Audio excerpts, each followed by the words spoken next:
Introduction, all. August 25, 2025. My first day of school since before my mission.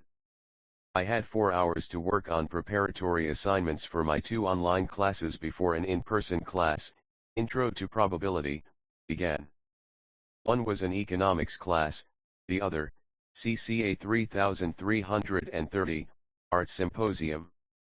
Our first assignment of the week was to introduce ourselves and share a meaningful experience I had with the arts. 3 ideas popped into my head. One was July 3, 2024, the night I binged my Dress Up Darling right before parading with fellow service missionaries the following day. One was July 4, 2024, after the parade, when I rewatched Ratatouille to celebrate the Frenchest holiday of all and received direction on how I should live my life. And then there was a day in November 2023, when I watched Shafrila's Productions video Why Whisper of the Heart is my favorite animated movie for the first time, which helped me conquer the writer's block I was facing back then.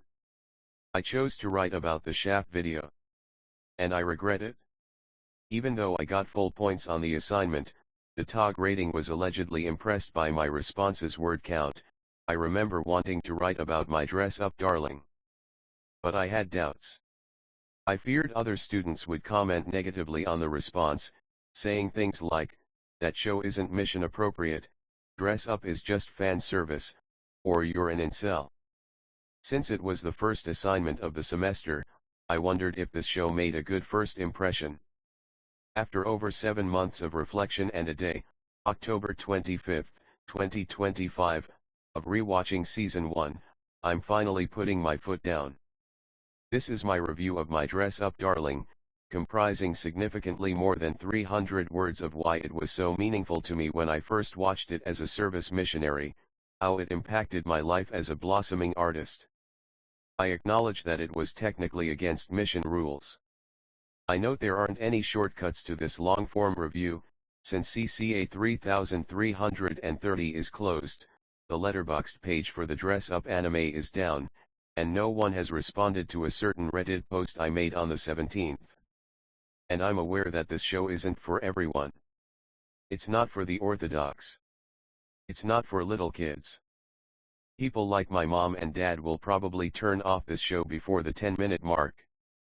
And there are those who just think Dress Up is bad, regardless of their personal bias or taboo. People like Part 1, Shafrila's does not like my Dress Up Darling. James Farias, born somewhere in Pennsylvania on January 9, 1998. I'll keep this section brief, but I want to emphasize that James is one of the most influential YouTubers I've ever encountered. He helped me stop worshipping Pixar and Disney, as in calling out their movies as bad regardless of what other people say about them. He helped me formulate the qualities of what makes a good movie or good script. He helped me find meaning and purpose in the art I create, that no work of art should be thrown away or hidden if it is bound to touch one person. Anyway, he watched a bunch of anime with his girlfriend Jess a few years ago, and my Dress Up Darling was one of 2 shows he hated, alongside Fate/Apocrypha. It mostly boiled down to the fan service distracting him and detracting from the more wholesome commentary on the creation of art and the romance. He didn't go back to watch Season 2, implied in his 2025 TV show ranking video, even though Season 2 was less fan service heavy. I asked r/Shafrilas if James would be more tolerant of the show today, and, radio silence. This review won't really cover Season 2 since Season 1 was what I watched on my mission, and to act as a more direct rebuttal to Shaft's review. It's okay for him to not agree with me, and it's okay if he ignores this video, but I want to show anyone out there in the cyberverse that my Dress Up Darling has more meaningful fan service than most anime out there. It's well crafted with stellar animation, music, and voice acting, and it's warm and relatable. Let's dive right in, shall we? Part 2, Gojo-kun. The anime opens with a young Wakana Gojo visiting a Hina doll shop with his grandfather Kaoru. He is enamored by the dolls and wishes to create his own someday, but is forced into hiding when a female friend makes fun of his interests. Now, I wanted to talk a bit about age, a topic we may cover more in depth later in this video. I personally can't relate to Gojo-kun in this opening scene. Yes, ever since I was little, I've been an introvert and struggle to make friends because of my many niche interests. I would daydream and formulate ideas for movies, TV shows, video games, inventions, but I never had the drive to really bring those ideas to life. I found piano lessons, writing essays, and art projects to be hard, despite some school assignments capturing my interests. It wasn't until around my junior year of high school when I was like, hey, maybe I can start writing my first songs and my first screenplays after all. The process will be hard, but I'm doing the things I love. But I want to assure you that being a late bloomer is okay. There is no deadline to do what you want to do. What matters is that you keep trying, keep improving yourself, keep opening up to others and expanding your horizons. I understand if people argue that Dress Up is an incel anime, a wish fulfillment show, because Gojo happens to be young, age 15, to be exact. Why did a guy like him figure out what he wanted to do with his life at such a young age? Why did he create his first work of art so young? Why did he start dating so young? Why did he experience his first sexual encounter so young? Again, there is no deadline for any of this. Keep your focus on the future, and things will work out for you eventually. Anyway, Gojo lives with his grandpa, isolated from his peers. All of this changes when Marin Kitagawa, the popular guru in his class, gets a little too antsy and falls on his desk. She notices some ink on his arm and asks if he's alright. He says he's fine, as all men do, and she skips away. Gojo further shows his introverted tendencies when he and Kitagawa clean up at the end of the day, when he mentions he's pressured to clean up every day and she berates him for that. Gojo gets home, and upon resuming his hinabin hobby, he cuts his hand, reminding him of the ink incident from earlier. His sewing machine also breaks down, forcing him to use the schools the next day. And lucky him, Kitagawa-san bursts in and notices Gojo both using the sewing machine and yelling passionately to his Hina doll when he almost drops it. For some reason, Marin ignores Gojo's weird tendencies, strips in front of him, and exclaims that her favorite video game is the erotic Slippery Girls 2. Thus begins the greatest love story ever told. Okay, that's not what happened. Marin Kitagawa shares with Wakana Gojo that her greatest passion is cosplay, that she sucks at it without knowing how to sew, and that she wishes to cosplay Shizuku-tan, who happens to be a character from the erotic Slippery Girls 2. Gojo agrees. What a weird girl. Part 3, Kitagawa-san. I'll be honest. Ever since I watched enough anime to realize the genre I gravitate to the most is romance, I usually will only watch a show because the characters are hot. I first watched Kaguya-sama, Love is War because of Hayasaka. I watched Taman's B-side after making an AMV based on it because of Taman and Utage. The Angel Next Door Spoils Me Rotten Season 2 is top on my watch list because of Mahiro. An Ouran High School Host Club was binged fast because, I dunno, another service missionary mentioned she liked it. Are you out there, Jersey Nielsen? Although I don't try to replace real relationships with 2D characters, I can't deny that these fictional characters are cute and hot and attractive. I first heard of My Dress Up Darling circa April 2024, when I was looking at some AI Hayasaka stuff on Google Images. One image asked for you to vote on either Hayasaka or Kitagawa. I was like, dang. This choice is hard. This Kitagawa girl, I like her. And after learning what anime she was from, I procrastinated for 3 months, before actually watching the show. Isn't it awesome how adored Marin is by both male and female audiences alike? The manga sign and demographic notwithstanding, Marin is a bubbly, energetic personality with a lot of girlfriend and feminist role model material and a lot of agency. She tells Gojo to be less of a pushover, as mentioned before. She candidly tells people to F off whenever she's insulted. She doesn't consider her niche interests to be her entire character and has a genuinely large group of friends. And she's not ashamed of sex, size, or her body. Part 4, Fan Service. The basic synopsis of episode 2 is Marin giving Gojo a booklet on cosplay, Gojo getting flustered over having to measure Marin's entire body before beginning to sew, Marin coming to Gojo's grandpa's house, Gojo struggling to take the measurements, Marin having some sort of awakening when Gojo measures her leg, and Kaoru catching Gojo playing Slippery Girls 2 as research. This experience leads into episode 3, when Gojo has a wet dream about the cosplay, goes shopping with Marin for materials, talks about Slippery Girls in public, and learns that the next Comic-Con or whatever is in only 2 weeks. In a nutshell, I believe most of the fan service is genuinely purposeful and adds to the show's authentic portrayal of cosplay.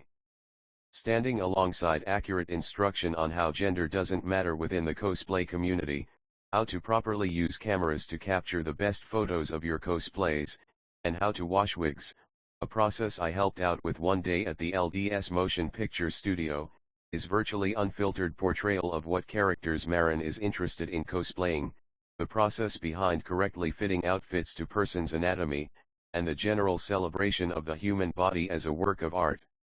Some of you may not agree with this, but religious people will get the most out of this show.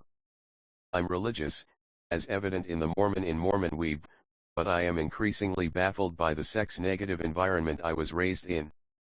I was taught to abstain from any sexual behavior and showing off my body, and not given adequate information about sexual intercourse and other topics. According to Mormon doctrine, the human body is a gift from God, something that should be praised and celebrated and not be hidden under a bushel. Not every bodily or sexual activity is healthy or moral, but I wish more people would open their eyes to the good in expressing ourselves instead of solely the bad.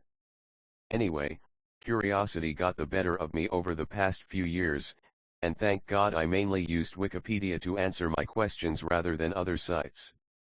I would also like to mention that my lack of drive to create in my childhood was not related to my poor sex education, though both are related to my lack of expressing my true potential.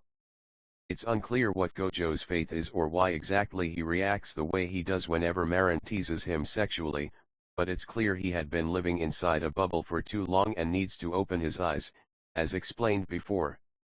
He is also extremely passionate for Hina dolls and sewing, which leads to many notorious examples of fan service because he treats most of these as means to an end. People will also argue against the fan service, citing Gojo and Marin's age. Personally, their age would be problematic if they or any of the characters didn't look like adults. I am glad that Gojo and Marin don't look significantly older or younger than one another, and that they don't encounter any old creeps or whatever.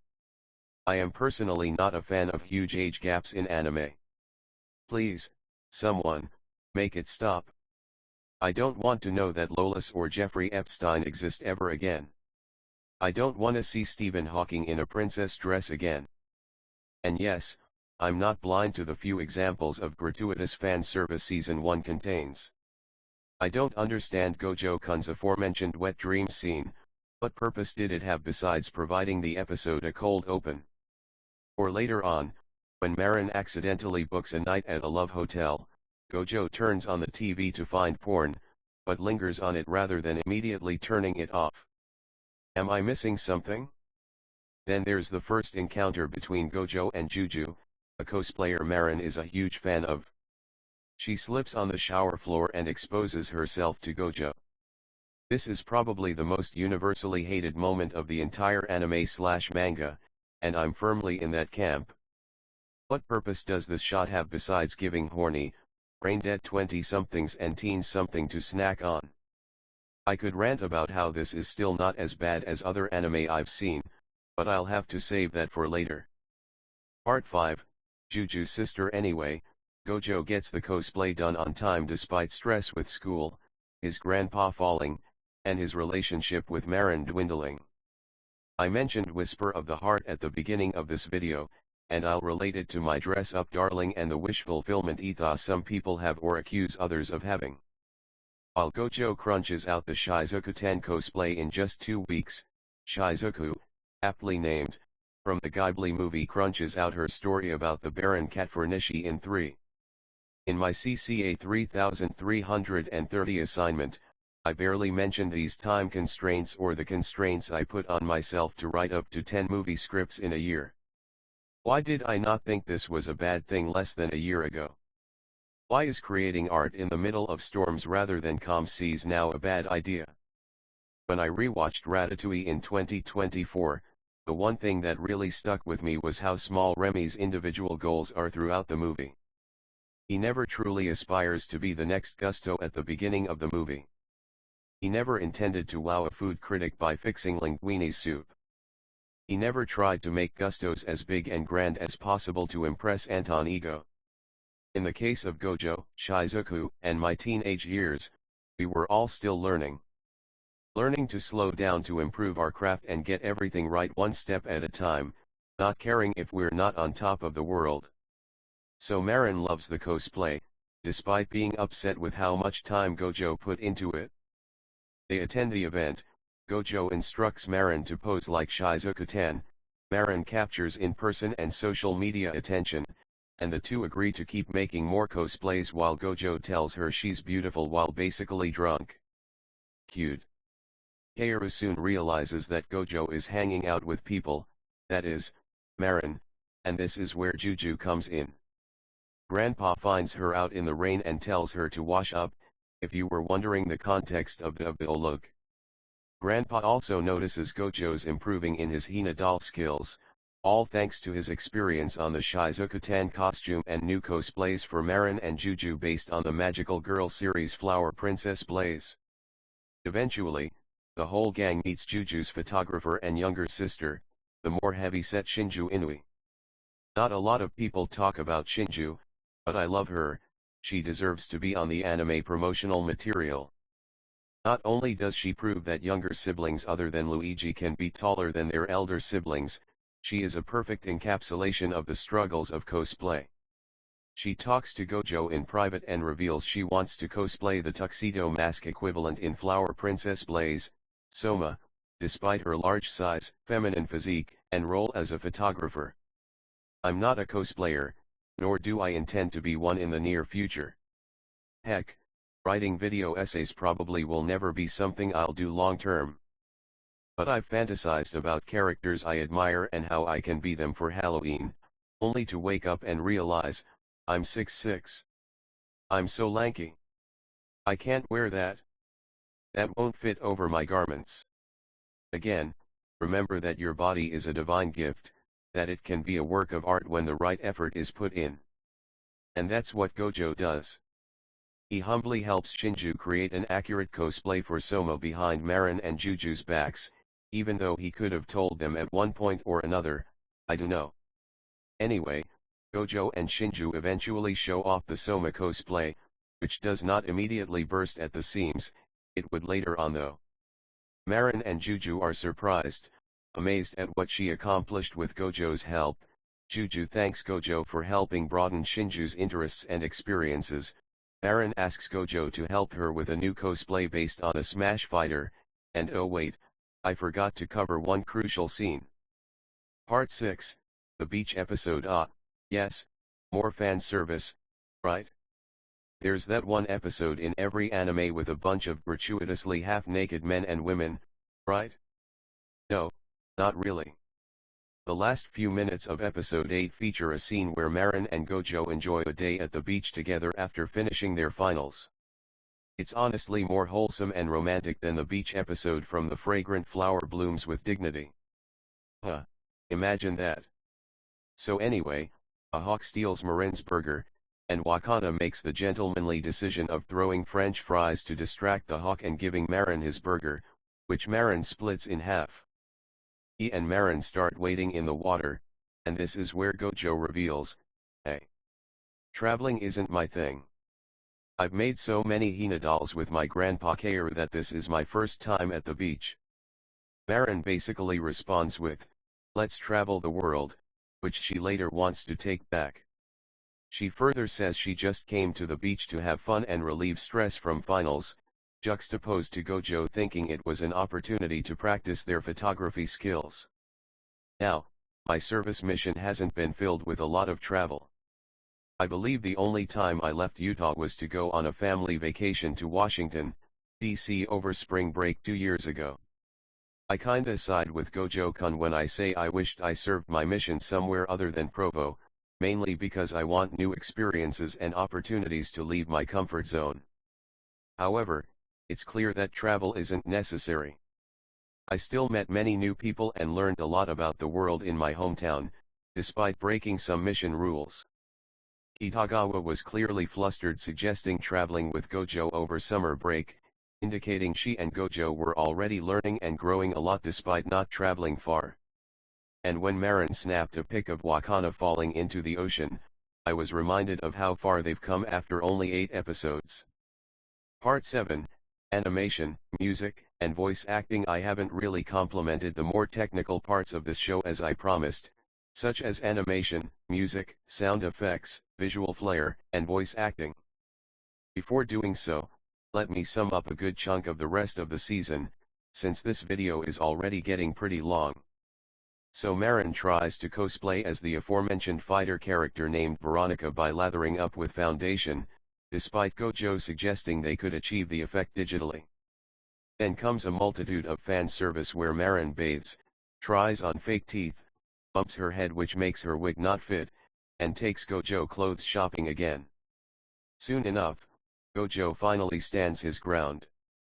He states firmly that he's not comfortable with the Veronica cosplay. And I love Marin's response. She says, "You're right. It is pretty revealing. Let's find a cosplay you're comfortable with. Unless you really wanted to see me in it." And so, in the next episode, Marin reveals at a manga cafe her love for the 4-panel manga Sukai DK, which features the cute chibi, is that redundant, character Liz the succubus. If you don't know what a succubus is, don't worry, you can watch Trolls Band Together and be informed. Gojo agrees to design a Liz cosplay despite the manga's simple designs, and soon, Marin books a time at a studio to shoot photos. Except it's not a studio. It's the Love Hotel as mentioned before, full of sex toys, TV porn, and noisy neighbors. So now I get to compliment all the technical stuff. Why now? Well, for the most part, the staff at Cloverworks have worked wonders, pouring in resources upon resources toward making the animation colorful and lively, the sound design capturing the mood of each scene, and each voice actor naturally bouncing off each other. But the scene where Gojo wants Marin to recreate a sensual lullaby scene from Sukai DK, which turns awkward when Marin gets trapped on top of Gojo and there's no music and there's just the faint noise of another couple having sex, and it's tense and well crafted, and this is not your average fan service. Remember how I mentioned I would mention other shows where the fan service is absolutely unneeded? Take a look at your favorite shonen/seinen shows, such as Rent a Girlfriend, Season 1 of Teasing Master Takagi-san, School Days, Domestic Girlfriend, Girlfriend, a lot of girlfriend shows. Even shoujo shows like Brothers Conflict may have this problem. What is it? It doesn't matter how purposeful the fan service is, it's just that said fan service is coupled with poor animation, unlikable characters, plots that go nowhere, useless love triangles, unfunny jokes, and a general lack of craftsmanship. In general, I'm an anime lover, but I love it enough to call out its flaws and hope that the staff of anime studios do better. Anyway, back to the Love Hotel scene. The phone breaks the tension, the silence. Gojo answers. Their time in the hotel is up. They leave, Gojo still anxious about the whole situation, wishing things could have gone as planned. That is, he wishes he could have taken that photo of Marin and gotten closer to her. Part 8, Wish Fulfillment. The final episode features another one of your favorite anime tropes, the summer festival. You know the drill. Gojo invites Marin to the festival, he's amazed by how she looks in a yukata, they eat some snacky snacks, they watch fireworks, and instead of Gojo confessing his love for Marin, she shows him her blue tongue. That's what she said. Soon after, Gojo carries Marin back home due to cuts on her feet, and they engage in a late-night phone call where Marin confesses her love for Gojo after Gojo falls asleep, after their promise to watch no more horror movies. Oh yeah, I forgot about that. So earlier in the episode, before the festival, Gojo and Marin watch a movie together, which leaves Marin a frightened wreck but Wakana fascinated by the film's costumes.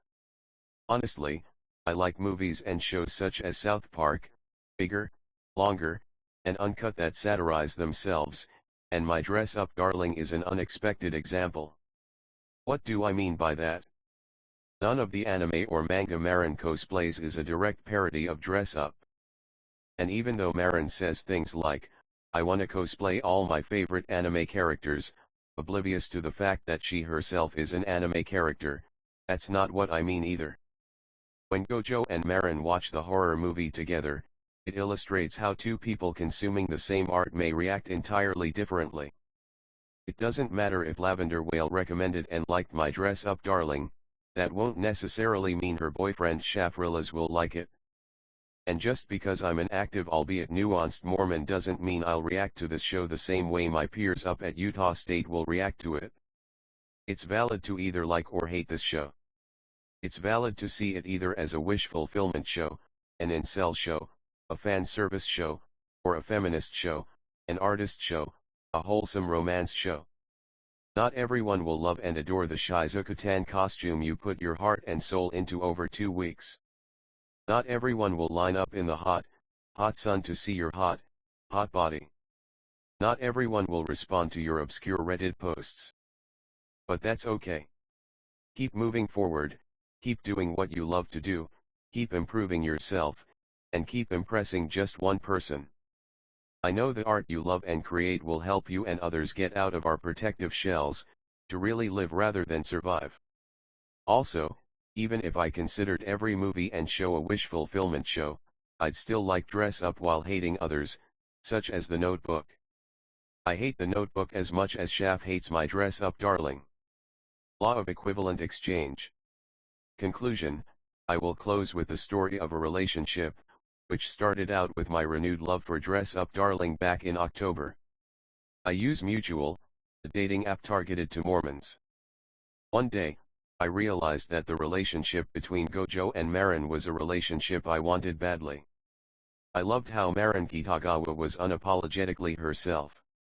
I loved how open and honest Gojo grew to become. I loved how their relationship took both of them out of their comfort zones and helped them both acquire greater skills and appreciation of art. I wanted that. I wanted a relationship focused on that. And so, one day, I put on my Mutual profile this chibi fan art, adding the caption "This could be us." Most people ignored the picture, except for one person, a woman named Lindsay. She replied, "Yeah, I hope that happens soon." We met up a few days later, went on a few dates, she became my girlfriend by the end of the year, but things slowly fell apart. I realized how little she was expressing herself in front of me, how she would say different things in text rather than in person. I noticed how she'd pay for our dates without showing any concern, then berate me later about how I'm not helping carry the relationship. I admit that I wasn't perfect at being honest or openly affectionate either, but I realized she had substantially different values from me, only swiped up on my profile because she likes cute stuff and not necessarily anime, and she had an issue with being proud of behaviors such as road rage. I decided we should break up, but I did so in the worst way possible. I blocked her texts. I regret it. I wish I had the courage to talk with Lindsay in person, notwithstanding the things she said/did and would have said/done. I wasn't expecting a buttload of fan service or even the creation of art together in our relationship, just openness, honesty, and experiences that stretched us to our true potential. Sadly, neither of us had the courage to do so. I tried unblocking her and texting her again, but it was too late. She said she didn't want to talk to me again, calling me a coward in the process. I don't consider myself an incel. I don't share this story so people can pity or make fun of me. I mostly do it for myself, so I have a clear, in-depth, written out synopsis for what I want in a relationship and why. These tips probably won't work for everyone, but again, that's okay. Find the artwork you personally love and how it can help you in the future. It doesn't matter where you've been or if you've arrived late. Things will work out for you in the future, as long as you keep trying to achieve present greatness. Hey Asaka out.